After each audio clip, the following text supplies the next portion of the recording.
Yo, yo, welcome to Trippy Commentaries and our recap of the 2015 College National Championship game.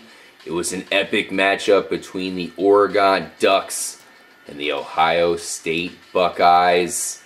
We thought it would come right down to the end. Unfortunately, that wasn't the case. Let's go ahead and break the game down. I'm RJ, joining up with K-Mac. Yeah, what's up? And Mike. What's happening?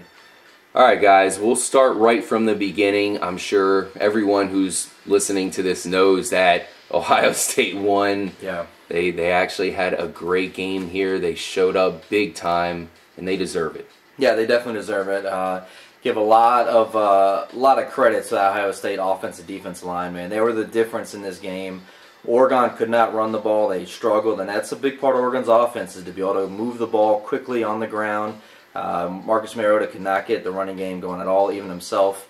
And on the other side of the ball, Oregon could not stop Ohio State's running game. Not at all. Elliott, beast of a game. This guy, he's now a household name in 3 games. Yeah, Ezekiel Elliott. We'll call him Double E just because we're going to have to say his name a lot here in this recap. Now, the crazy thing about this game, guys, Oregon got the ball first. They drove the ball down all the way and scored a touchdown. There was a called fumble. It ended up getting overturned. It was clearly not a fumble. His knee was down, Mariota.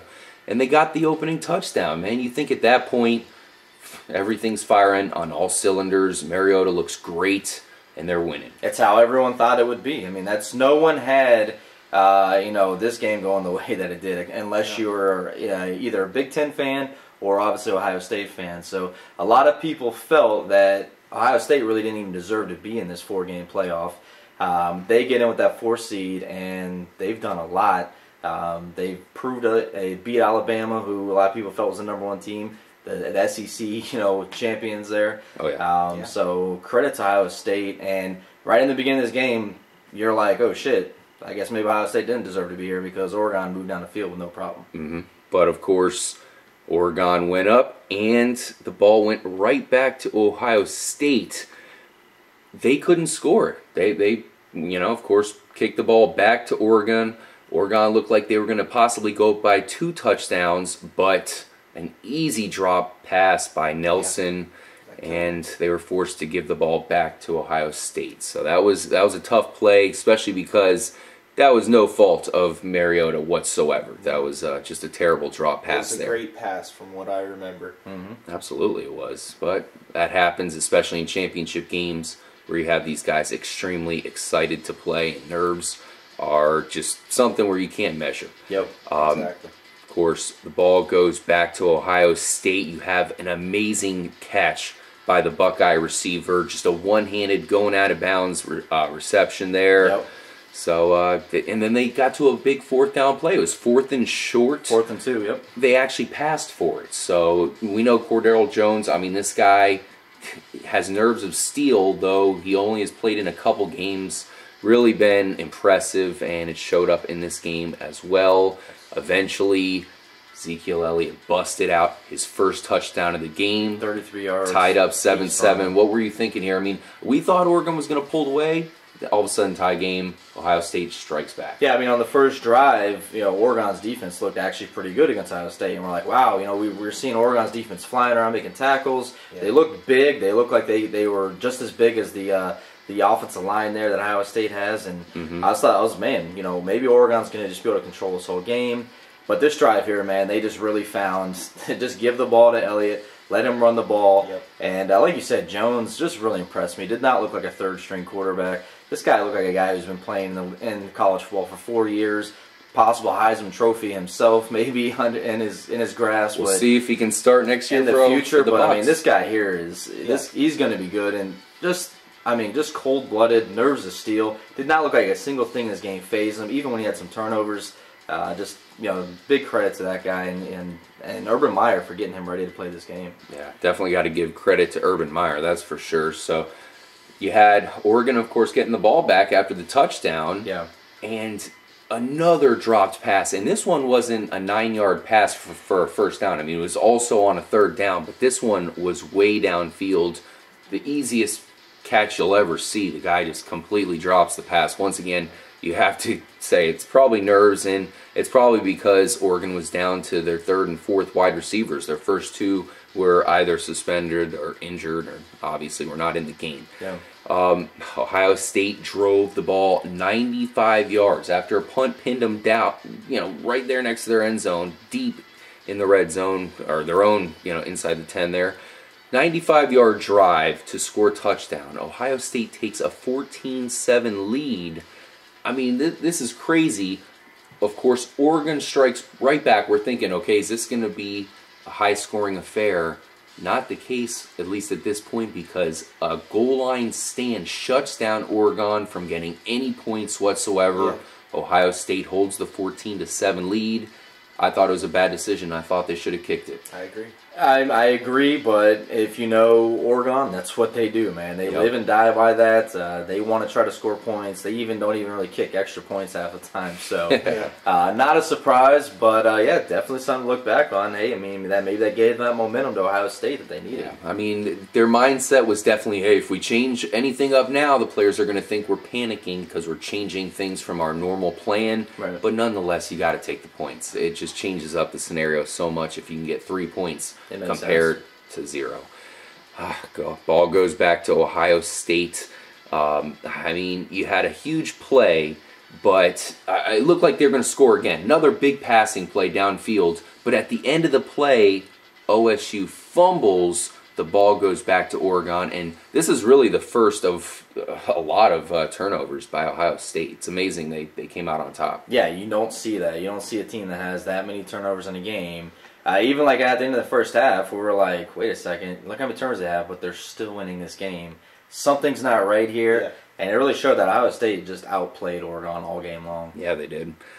All right, so after, of course, the big play there to get Oregon the ball back, Ohio State's defense comes up big again. I mean, they just came up big time and time again. This was a big scenario here. And then you had Ohio State, once they got the ball back, scoring immediately. Another touchdown by Ohio State, 21-7 now. Oregon can only get a field goal before half, making it 21-10 at halftime. Code blue for Oregon. It was apparent that they couldn't stop the run right away. I think, it seemed like Ezekiel Elliott already had 100 yards before half. I know he ended up with 246. Yeah. But the biggest problem was Ohio State's defense was shutting down Oregon, which they weren't used to. Well, I mean, Oregon was also 2 attempts in the red zone, and they only came away with 3 points. You can't have that. Yeah. At least you need to have 6 points. Should have 14. The Oregon team that we've seen all season, they score. They drive down the field. They score touchdowns. That's why a lot of times they don't go for the field goal, because that is their purpose. So we didn't see that. Definitely, you said code blue for Oregon. Ohio State at this point was already controlling both the offensive and defensive line. Ohio State's defense was doing a great job of blitzing Oregon. Mariota never really had time to throw the ball, constantly had to move. Every time they tried running their little option read plays, they had guys from the outside shutting it down. So Ohio State was really well prepared for this game. Yeah, and of course, Oregon started with the ball first, so we knew Ohio State was getting the ball second. Now, in my mind, I still thought the Heisman Trophy winner, Marcus Mariota, was going to somehow come out with a victory here. What were you thinking at halftime, Mike? I was thinking the same thing. I mean, they were only down by 11, and from what I remember, they came out and scored. Yeah. So I was thinking they're going to, possibly come back and get it closer, but Ohio State just took off. Oh, yeah. They finally found out that running Ezekiel Elliott is the key to win this game, and they just ran it down their throats. Yeah, I mean, it's funny you mention that, because watching the game, I mean, we were doing this right after the game. We're actually watching all the celebratory interviews, and right now Ohio State's throwing confetti up in the air. But it's funny you mention that, because it's crazy thinking about that moment where Oregon actually had that chance where it looked like they were about to take control of the game. Yeah. But we'll get to that here shortly. All right, so you had Ohio State getting the ball first. They, of course, had the big 21-10 lead at half. They just ran all over Oregon to start the half. But you had another turnover. As we said, the turnover started to go down here. You had a crucial pick. Interception, yeah. Yeah, and it wasn't Jones's fault. It actually bounced right into the Oregon player's hands. Great play by the defender. gave it back to Oregon, and guess what? First play. One play, a 70-yard touchdown. Super Mario to Byron, Marshall. That quick coin up. Big play. And right there, we're thinking, here it comes, right? Yeah, exactly. Here comes Oregon. Maybe they were just playing down. They just needed to wake up. You know, it's like you say, a lot of some of these teams in these big games, it takes them a little bit to get going. You see them go in the second half. Florida State last year, it was like 21-0 in the very beginning of the game, and they came right back. So we're thinking that's going to happen at this point. Yeah, no doubt about that. But then, of course, you give the ball back to Ohio State. You're thinking they're going to run, you know. And they start. And that's the thing. Like, Urban Meyer was like, I was freaking out in this game just thinking of, Urban Meyer, you're going to blow this game because they haven't been able to stop Elliott the whole time, yet he still keeps kind of wanting to throw the ball, stretch downfield. Yeah. Next thing you know, Jones has got pressure on him and almost pulls a Jameis Winston. Pretty much pulls a Jameis Winston. Looked like Jameis from to the me. previous week. At least almost exact like him. Ball slips out of his hand, and another crucial turnover at that point. Fumble by Cordero Jones, their third-string quarterback, and at this point he's looking like the best third-string quarterback of all time. He fumbles, terrible play at the worst time, giving the ball back to Oregon. They have the high-powered offense who just got a 70-yard touchdown. You think they'd score, right? Great field position? They could only get a field goal. No, that's... Just couldn't punch it in. I personally thought it was terrible play calling. They didn't give their quarterback, their Heisman-winning quarterback, Mariota, a chance to throw it into the end zone. First down was a botched running play. Second down, they ran Mariota, which he got 8 yards. I mean, that's all gravy. But they just didn't give him enough chances to actually pass it into the end zone. And, of course, fourth down I thought was a bad call as well. It was just a bad turn of events there. Now, nonetheless, that made it 21-20, so we knew Oregon was at least within one possession no matter what happened. And that, of course, was the moment where we thought Oregon was going to take control. We all thought they were going to get a touchdown there. Yeah, all they would have needed was a defensive stop. And, no, that didn't happen at all because, once again, they couldn't stop the run, and this is where it became apparent. This is where Elliott became a superstar, ran it down their throats. Touchdown, 28-20, back to Oregon. They're stuffed, forced to punt. Guess what happens? OSU runs down their gut again. Touchdown, 35-20. And at this point, Ohio State's looking like the champ. Yeah, it's pretty much done at that point. We knew after that drive that you were just describing that this is over. I mean, this is it was just they were clearly dominating them. Oregon looked terrible in this game tackling. I mean, I don't know if that's credit to Elliott being that good of a running back. Now, we've seen the past 3 games, he's had over 200 yards rushing each game, but, I mean, wow, they could not tackle worth a damn.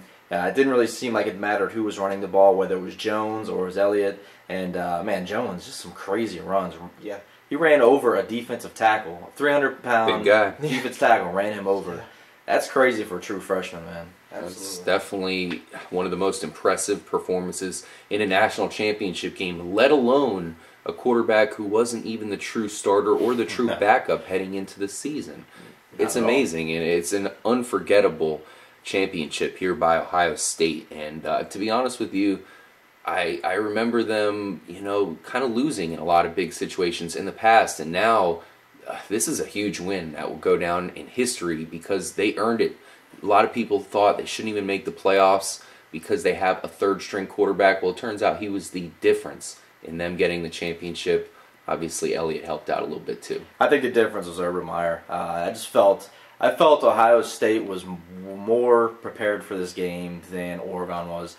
As far as the scheme goes, how Ohio State was going to attack Oregon's offense, pretty much did a good job of shutting it down. I still thought Mariota did really well. He had like 330 yards passing.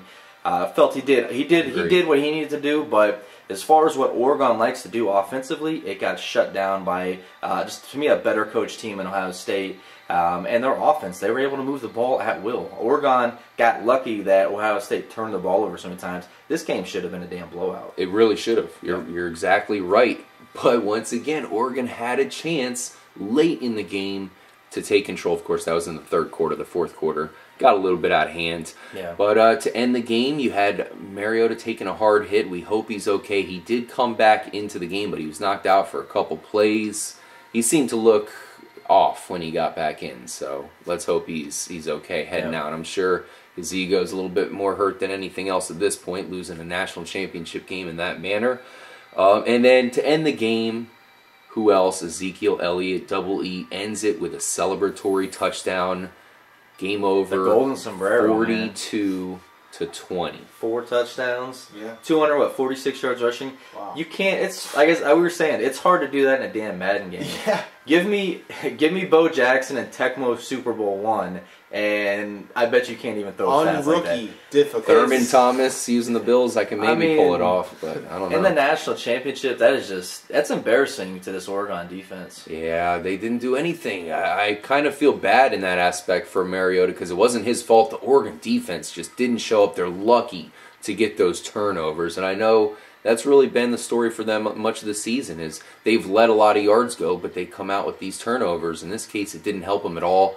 Now, let's talk about MVP. First person I got to bring up, number 12, Cordell Jones. I really felt like even though, we had the obvious MVP, Elliott, having a massive game and carrying the way, I felt that you need to have a quarterback with that poise, making those big third down plays, straight running people over in some instances. Yeah, some fourth down plays as well. Talk about setting the example. So we got to give him an honorable mention on the highest degree, but the real MVP of the game is Ezekiel Elliott.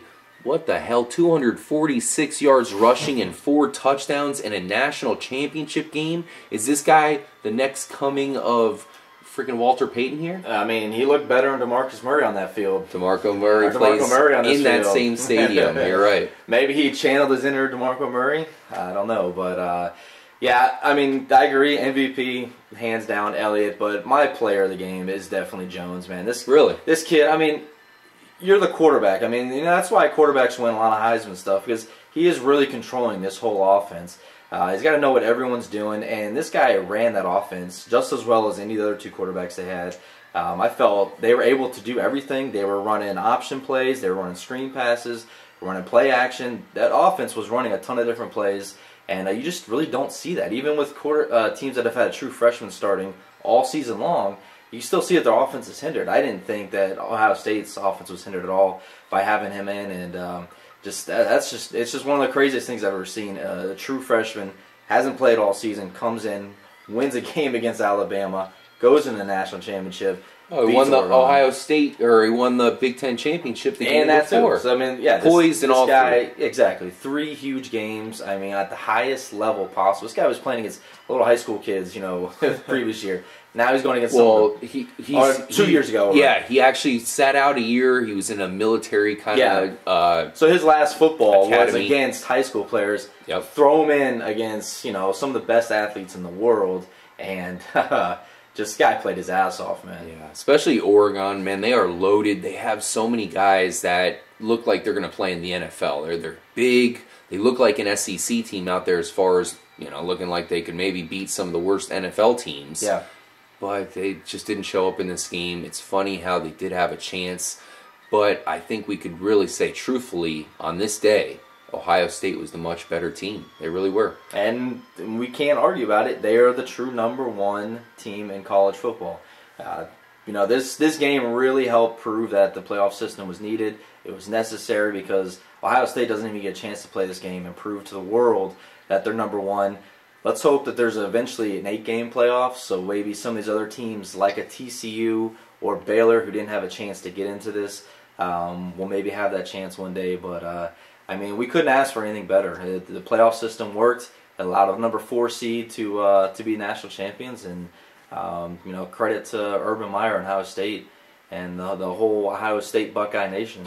There's one thing I do have to disagree with you on, K-Mac, and that's that you said that the offense wouldn't have changed at all with perhaps Braxton Miller, in there. I mean, or Barrett. I mean, they had 3 legit quarterbacks. I think that they were the #1 team the whole season, no matter who they had. We just didn't know it because their quarterback was knocked out. I think if it was JT Barrett or Braxton Miller, they're the obvious #1 team because it was Cordell Jones. At the very end, obviously, Ohio State didn't go undefeated, but You know, that's what knocked people off. That's what was having people say they shouldn't even make the playoffs. But if it wasn't for that, they still had JT Barrett. They would have been in that discussion as the number one. Well, yeah, team. they would have been in the discussion, but on the game field, on the actual play, their offense was not hindered at all. They ran all the same plays Not they were today. running with Barrett. I mean, even the past 2 weeks when they came in, that's why when a lot of people are saying, all right, well, this kid's got to come in now and try to win a conference championship, try to win a playoff game, it's not going to happen. Yeah. He proved them wrong because they came and they did it. Urban Meyer said the whole team has nothing but confidence for him, and it really showed because this offense did not look like a team that's, you know, has a freshman quarterback starting for the first time who's kind of weary hoping that he doesn't screw up. The kid even had 2 turnovers early in the game, and it didn't even faze him. Went, sat down, talked to Urban Meyer for a second. Next drive comes out and scores a touchdown. I mean, that's a pretty amazing thing for a guy that young. Yeah, definitely. And I really think that Ohio State is looking so strong. It's going to be really interesting with Harbaugh going there to Michigan. Now, all of a sudden, the Big Ten is extremely legit. And congratulations to Ohio State. They are kings once again. Urban Meyer is back on top. And they really look like a force to be reckoned with. They're not going anywhere. And they are the true national champions for the 2014, now 2015 with the championship game season. Mike, they really deserve it, man. They are great. Definitely deserve it this year, and I'm glad to see them win it in the first year of the playoffs. Yep, first year down. Yep. Ohio State is the victors. Thanks for joining us, guys. And we're definitely looking forward to next season, so we'll be previewing that pretty no soon. more college football. Hopefully you guys have a great off season. Stay tuned here, Trippy Commentaries. Let us know what you think of the big game. And as always, stay trippy, guys. Go Bucks.